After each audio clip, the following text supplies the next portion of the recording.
DTX Equals, where thought leaders in digital therapeutics put a stake in the ground on what makes DTX DTX. Today we have Jordan Glenn, who is the Chief Science Officer at Neurotrack.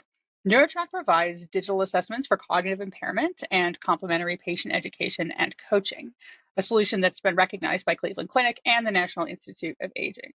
Fancy. Their science team has contributed 23 peer-reviewed papers to the scientific literature on cognitive decline and aging, something I know as a former chief science officer myself is really hard to do in industry sometimes. It takes work. So I'm excited to dig into that and all other things. Welcome, Jordan. Great to be here. Thank you. Awesome. Well, let's get right into it. Question one, what's a formative event in your life or career that influenced your path in DTX? Oh, it's such a good question. So I was a career academic for a long time. I had made the move to industry, kind of post my academic career, but I was at Omada Health for a while. I was working in diabetes. I have a background in modifiable risk factors, so it was a really good fit. But I didn't have necessarily a direct connection to diabetes or things like that. And so while I thought the work was interesting, it wasn't, a pure passion of mine. My change to what I'm doing now really came into through being with and spending time with my wife early on before we got married. And I learned that her grandfather had developed Alzheimer's disease. And I got a chance to meet him a couple of times over the years, and I got a chance to kind of watch the trajectory of his disease move forward. And it struck me in a way that you hear Alzheimer's, and you think like, oh, that sucks. I probably don't want that.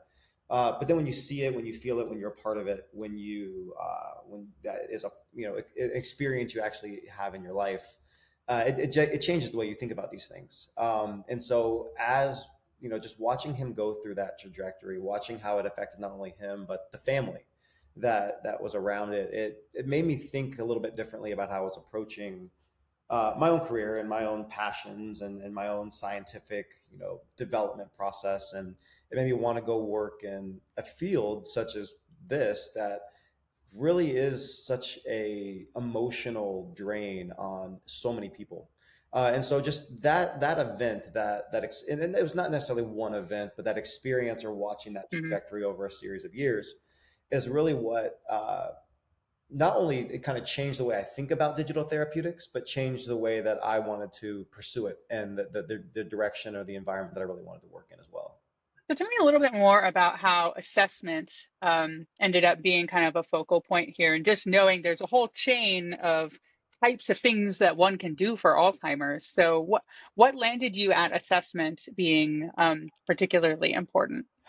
Yeah, it's a great question with about 100 answers. So I'll stick to a few of them. One is it's the classic. If you can't measure it, you can't monitor it, right? You can't fix it if you don't know what's going on.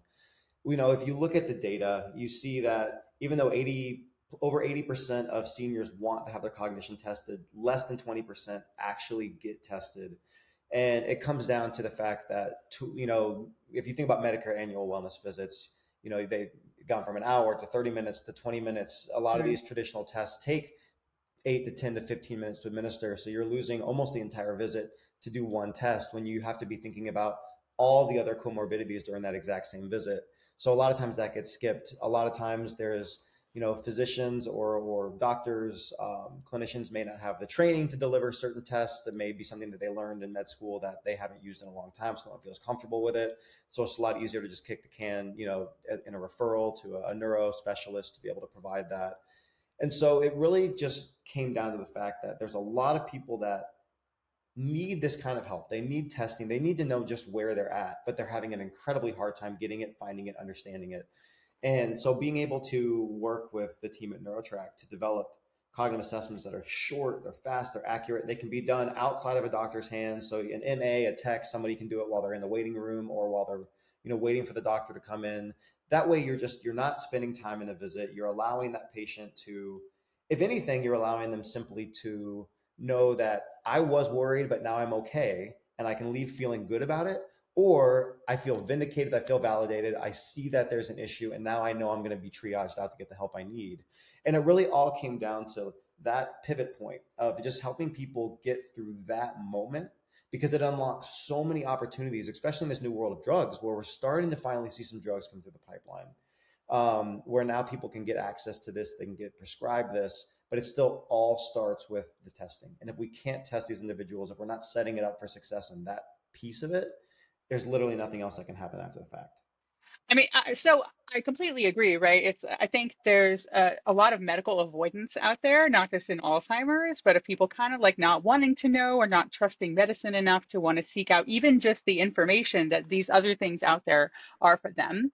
And, we have separate issues of there aren't a lot of things out there for Alzheimer's yet, but if you don't know you have it, right? Like how do you even know? How do you even know to pursue? How do you even know to get those things to people? And of course, it's degenerative. So if there are things to slow the progression, you find out when it's so bad that a person can't function, it's too 100%. late, right? Because reversing is not the same as slowing degeneration. So yeah, early identification, I agree, super, super important here.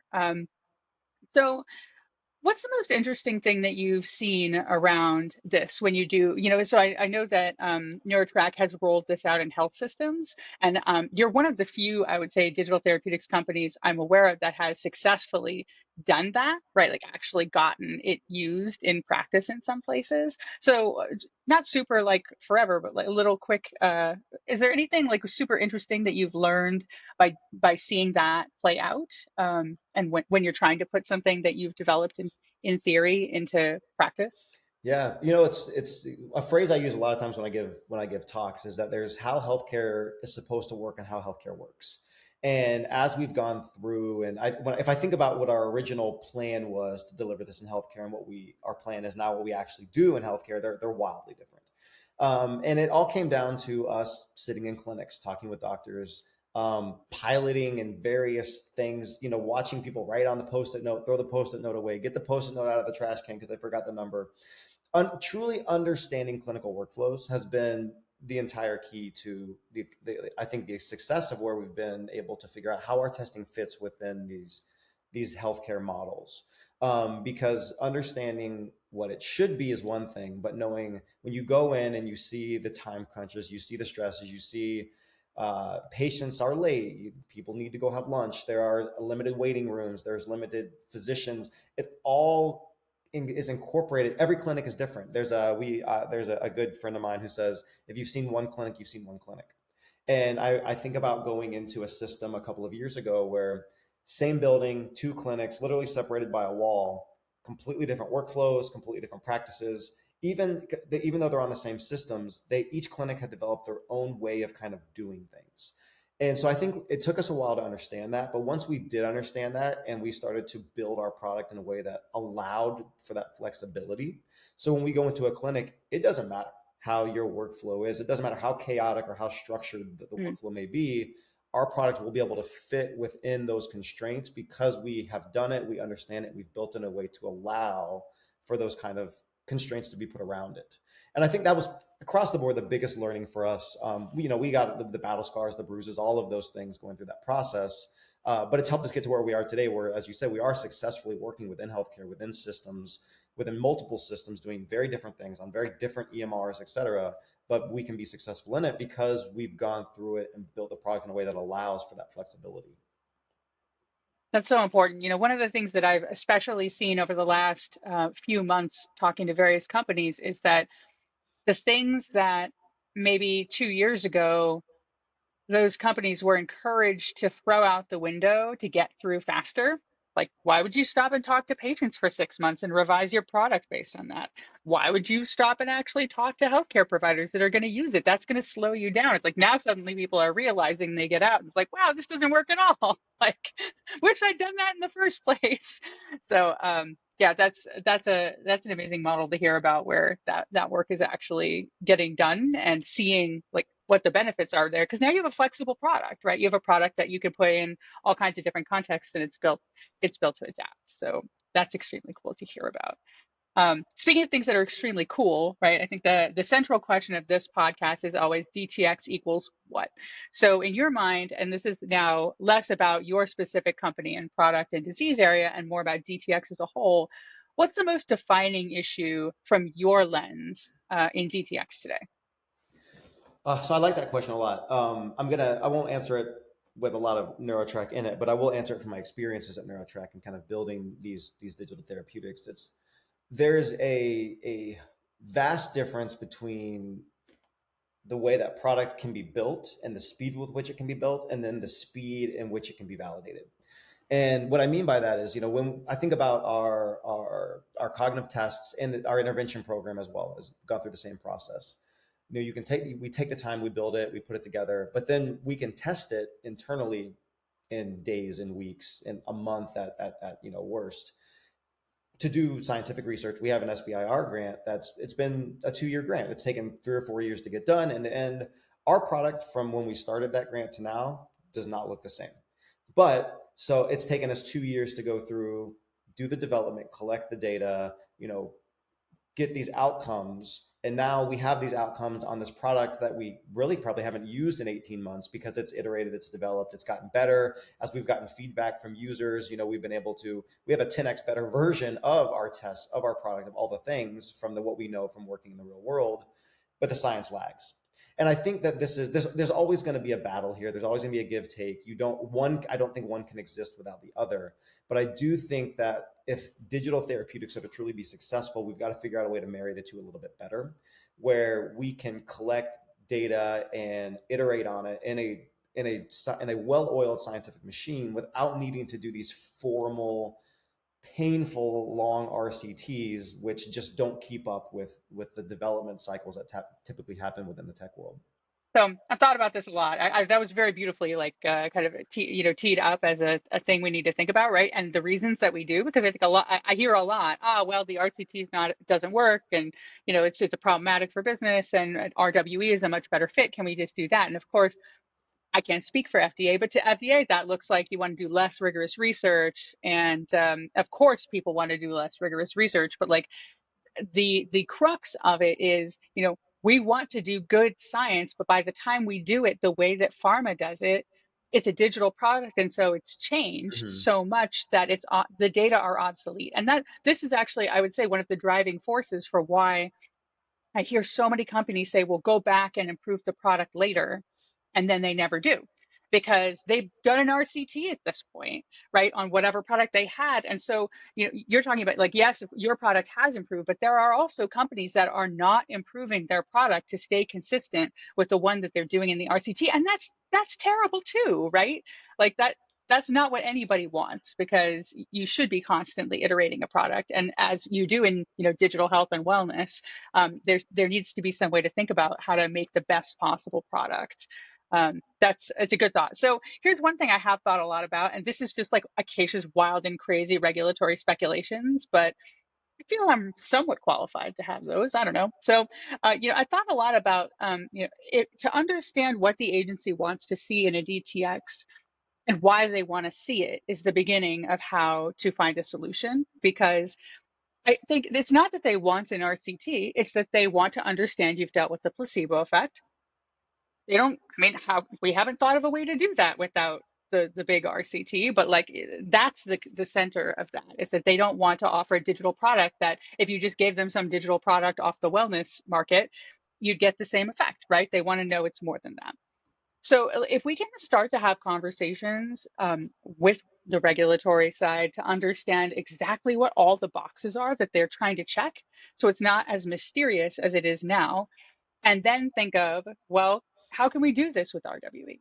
Like, how can we do this with a small supplement study to an RWE study? Maybe now we're looking at packages of smaller, more short-term studies, each designed to address a different piece of that tech box. But it all starts with people sharing information, which about what they've learned FDA wants to see, so that that checklist can really exist.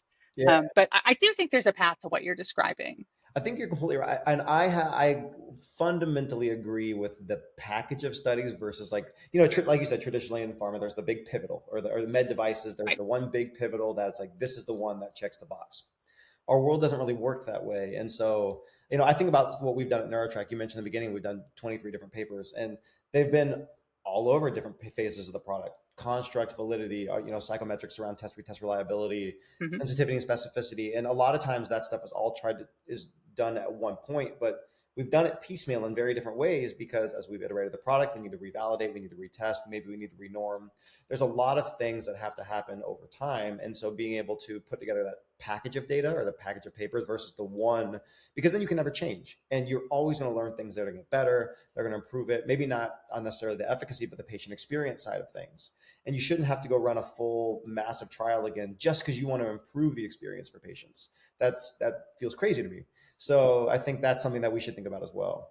Well, and you can, like, if I think about this with, there are a few things about the placebo effect that one has to demonstrate to the FDA. One is what is the size of the placebo effect in this patient population, which may not be known, at least on the measure that you're using. Two, what does the placebo effect to a digital product look like? If one of us just did that and published it, why could we not benchmark if we were a different company in a different disease? Once these things are established, like why do we all need to do our own study on the placebo effect and our own study, design our own sham intervention? And with benchmarking, right? If you understand the size of the effect of a digital intervention that's a placebo in major depressive disorder, like why could we not benchmark against that or use matched data to make that comparison? Why does it have to be done over and over again, right? Like I do think that there's got to be some way to um, again, it's information sharing, right? If I do it in MDD, I'm helping all the competitors in MDD, and so like that's a trade-off. Yeah, I don't know how many. There's probably a lot of companies that probably wouldn't want to do that. So it's at the end of the day, I mean, there's but would three companies want to collaborate on doing a single one together, and then you don't have to repeat efforts and you split the costs in third? And yes, you're all helped by it, but like ultimately it happens much faster. I don't know. Maybe, maybe that maybe. feels a little pipe dreamy to have three competitive companies want to work together on a single study. But you're right, it is possible. I'm just thinking about in the context of right now where nobody has any money, Right, certainly that's not, true. $500,000 to build a compelling placebo intervention, and it's going to take 6 to 12 months to do, and you need to have product people to do it, and then you have to find the patients. So let's not forget all the robots in recruiting, right? So like it is pipe dreamy, except we're all going to die if we don't collaborate at this point. There's no money, right? Like so, or the money's going to go to the biggest, alliance. I don't know. It just seems like if it's between dying as a company and collaborating, people might consider it. That's a good point. Yeah. I mean, like I build shams for a living. So like it's okay if you want to build a sham, but in the end it starts to feel really repetitive. I'm building the same thing. Right, absolutely. Everywhere I go, what they need is only subtly different, and that seems like a waste. Yeah, no, it makes sense. So, final question. In your wildest dreams, what is something that DTX will be able to do in the future that it can't do today? Engage patients. I don't know. Like that's probably No, that's a good one, man. It's a really good one. it's I think there's at the end of the day, there's problems all across the pipeline, right? That will get fixed eventually, whether it's regulatory, whether it's reimbursement, whatever.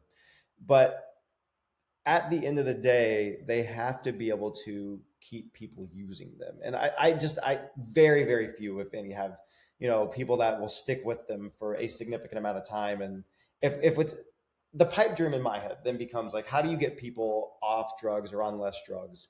And the only way that you can do that is by people continuing to use the the the replacement, the digital therapeutic.